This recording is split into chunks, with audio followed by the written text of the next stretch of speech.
One day, when the glory comes, it will be ours. It will be ours. Oh, one day, when the war is won, we will be sure. We will be sure. Oh, glory. Welcome to our 2018 EquityCon. We all have a story, and everyone has a chapter that they don't read out loud. To some degree, we all wear a mask. However, seeing through the lens of diverse perspectives can help us build a sense of understanding towards one another. Dr. King sacrificed his life to tell the story of those whose chapters were untold. He advocated for unity among all for the sake of the common good. To honor his activism today, members of our student body and our community guests will share perspectives and insights in a variety of oratory expressions. I am now pleased to give a special welcome to our community guests, Dr. Raphael Guillory, professor in the Department of Psychology, EWU, Ms. Bukola Berchinsky, Education Director, KSPS, and another welcome to our staff members, April Eberhardt and Mr. Wicks. We ask that you show respect and give your undivided attention to the participants in today's event. Please turn off your ringers and hold all applause till the very end. Without further ado, let us begin. We wear the mask that grins and lies. It hides our cheeks and shades our eyes. This debt we pay to human guile. With torn and bleeding hearts we smile. Paul Laurence Dunbar. Under my mask is the fact that if I were a boy, I would have been named August after my dad, the same dad I only saw once a month for 7 years, from ages 5 to 12, because he and my mom divorced. Under my mask is the daughter of a single mother who made $9.50 an hour while going back to college at the age of 24 with 2 young children. Under my mask is the sister of Luke, my best friend, who's the only person I can't imagine living without. Under my mask is a scared 10-year-old girl dialing 911 because she fears for her mother's safety. What stories lie underneath your mask?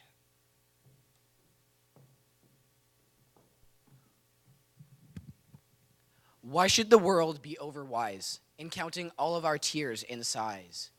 Nay, let them only see us while we wear the mask.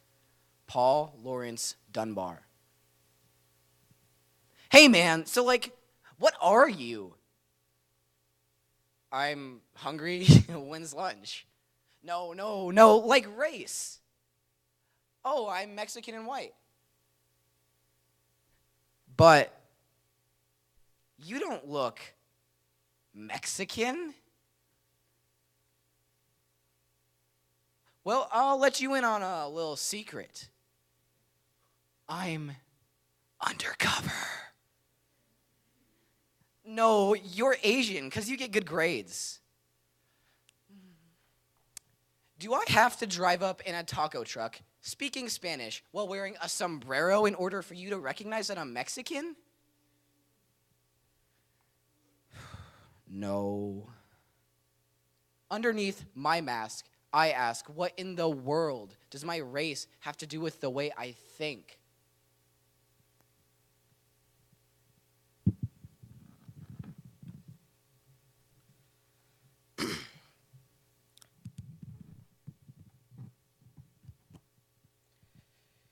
But through the land, the fruitful seed of better times was growing. The plant of freedom upward sprung, and spread its leaves so fresh and young. Its blossoms now are blowing. Paul Laurence Dunbar. A son of Kenyan parents who crossed continents to build something new. Ripe with dreams of a better future. Trilingual, English is my first language. Add in Swahili and Kikuyu too. Georgia born, Atlanta to be exact, but Africa raised, from ages 7 to 14. A 16-year-old senior, second graduation future college graduate, with a passion for science and a lover of soccer for life, a deep contemplative thinker beneath a mellow exterior, defying stereotypes underneath my mask.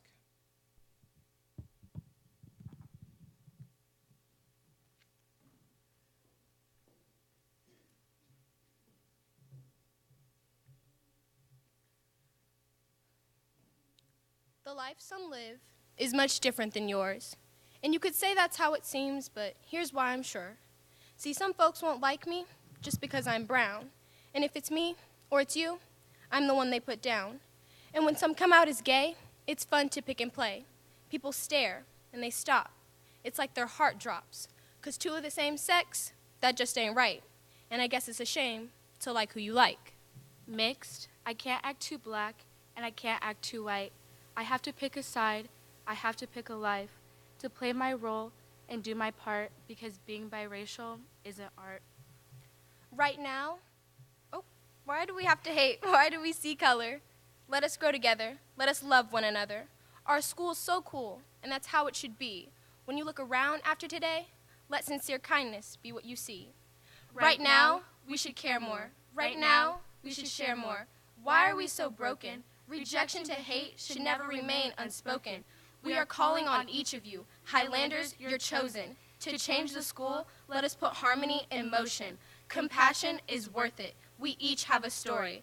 Take off the mask and see unity's glory. Dr. Raphael Guillory is a full-time professor in the Department of Psychology at Eastern Washington University. He has multiple publications in his scholarly research of American Indian, Alaskan Native, and at-risk student persistence in U.S. school systems. He continues to conduct presentations and workshops with the American Indian and at-risk communities throughout the U.S., emphasizing education, community building, and cultural resilience. At this time, we welcome Dr. Gilroy to Shadle Park High School as he delivers a speech titled, "The Courage to Help Others."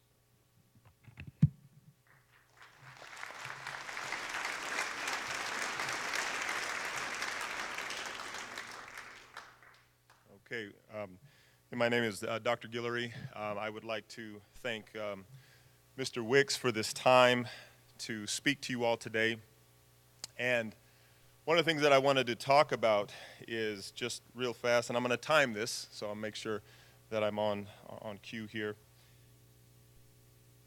Over Christmas break, my daughter, Imani Guillory, who is a college basketball player in the state of Oklahoma now, came home, and she was laying down on the couch one night, and she and I just started talking. I'm a night owl, so it was like 1 in the morning, and it was, again, Christmas break, and so I was enjoying my time with my daughter. She's 20 years old now.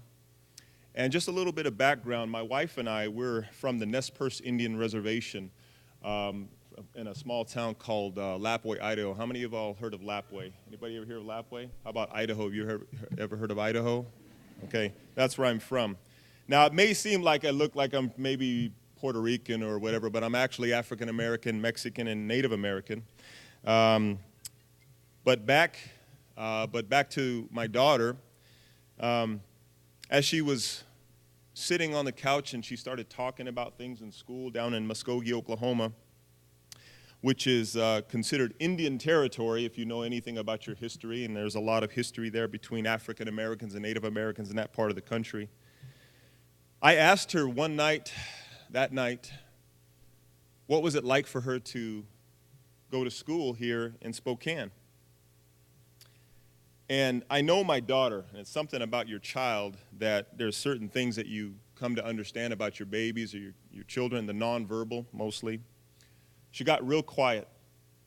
And my daughter's a visible Native American. It's like, there's some in Oklahoma, you can be blonde-haired, blue-eyed, and actually be an enrolled tribal member. But my daughter's a visible Native American, and what do I mean by that? If I can give a description, if you've ever seen the movie Moana, my daughter kind of looks like remember the scene in the movie where Moana was playing with the ocean? She kind of looks like that. And so in fact, I YouTube that scene all the time when I miss her, and I'll be crying on the couch watching that part of the film. But I'm missing my baby girl, but here I have her right here and right in front of me talking. But she got real quiet, and she said it was okay. We lived in the South Hill area, and I'm not going to say which school it is, but we lived in the South Hill area, and she told me, I said, what was it like for you just going to a school in Spokane? She got real quiet, and she said it was okay. And then she started to talk about, well, kids started to kind of, we were friends at first, but then they noticed that I was different. They would talk about the color of my skin and the texture of my hair.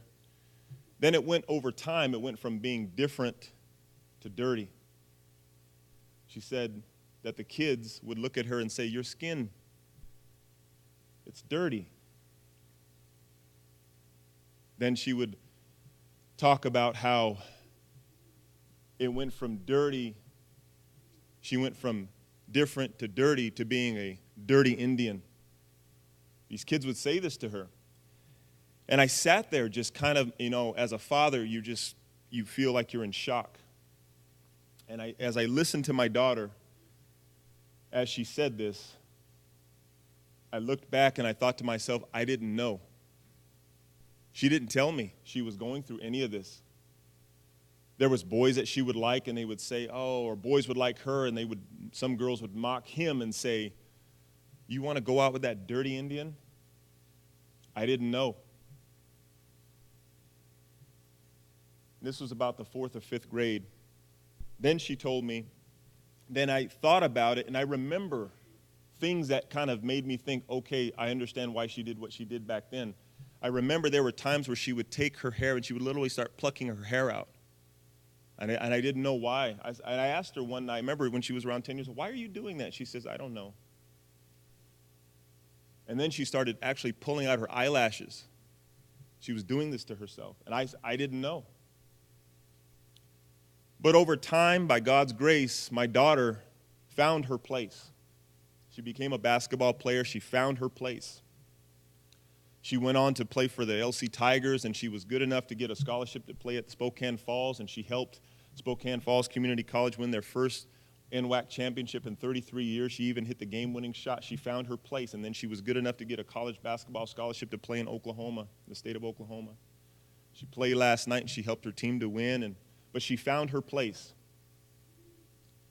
And I thought to myself at that moment, how many of you all out there may be suffering in silence like my daughter was suffering in silence? Now, it doesn't mean that it's because you're a minority person. You could be white and be suffering in silence. You could be Asian and suffering in silence. You could be gay or suffering in silence. You haven't found your place. So my message to you all is this. I want you to find the courage, and I want you to think of someone right now, and I know you can think of someone right now, who hasn't found a place. Someone who feels out of place, maybe suffering in silence, right next to you, maybe the person right next to you. They may be looking at you, and they may be seeing you, and they may be seeing someone who's popular, and they probably be thinking, well, I wish I could be like them. They look like they're popular, everyone loves them, and they could be suffering in silence.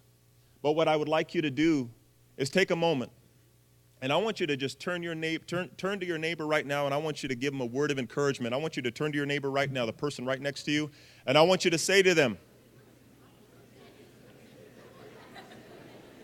I want you to say that, hold on a second. I want you to say to them, hold on. I want you to say to them, you're awesome, you're good looking, and you're going to do great things. Now, hold on one second. Let's reel it back in.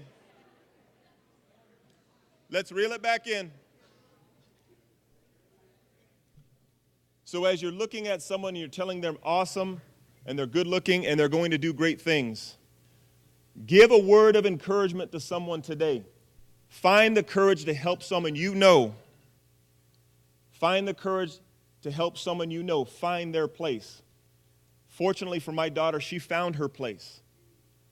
But there probably could have been a time where she couldn't have found her place. And you probably know someone that is just going through something right now, and they're suffering in silence. They haven't found their place. If you have the power today to go to someone and just ask them how they're doing, telling them, you're awesome. You're beautiful. You're handsome. And you're going to do great things. You have the power to be able to do that, to change someone's world. That one little word of encouragement could be enough to change someone's perspective on their own lives and how they feel about themselves as they move forward. So please, find the courage to help someone find their place. Thanks, and God bless. As we walk, we must make the pledge that we shall always march ahead. We cannot turn back. There are those who are asking the devotees of civil rights, when will you be satisfied? We will not be satisfied until justice rolls down like waters and righteousness like a mighty stream.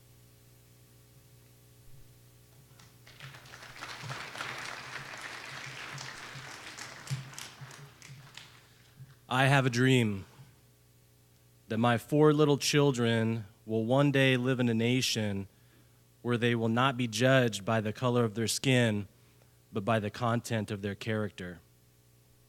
With this faith, we will be able to transform the jangling discords of our nation into a beautiful symphony of brotherhood.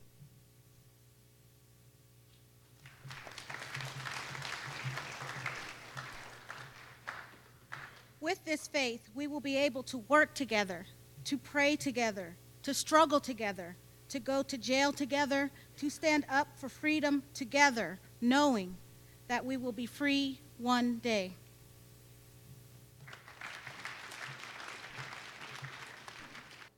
We are of differing and similar mindsets and social groups. We are not all the same, but we may not be as different as we think.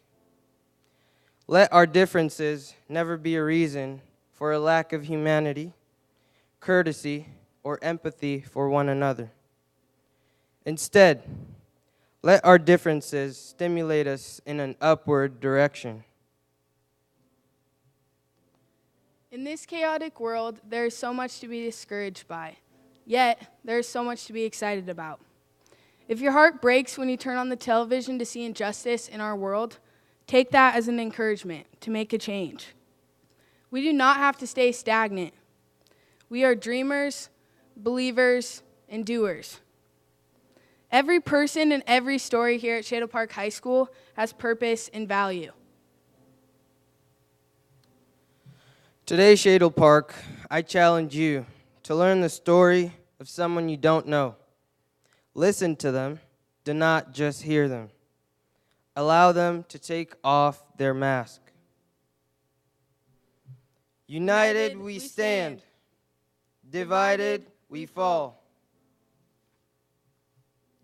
As we listen to Camille Fichtner and Shaylee Brower perform our recessional, I'd like to first thank again and recognize today's student presenters: Elijah Hatcher, Josh Wynn, Eliza Coding, Joaquin Lieja, Atavia McGugan, Skyla Mangus, and Michael Kamau.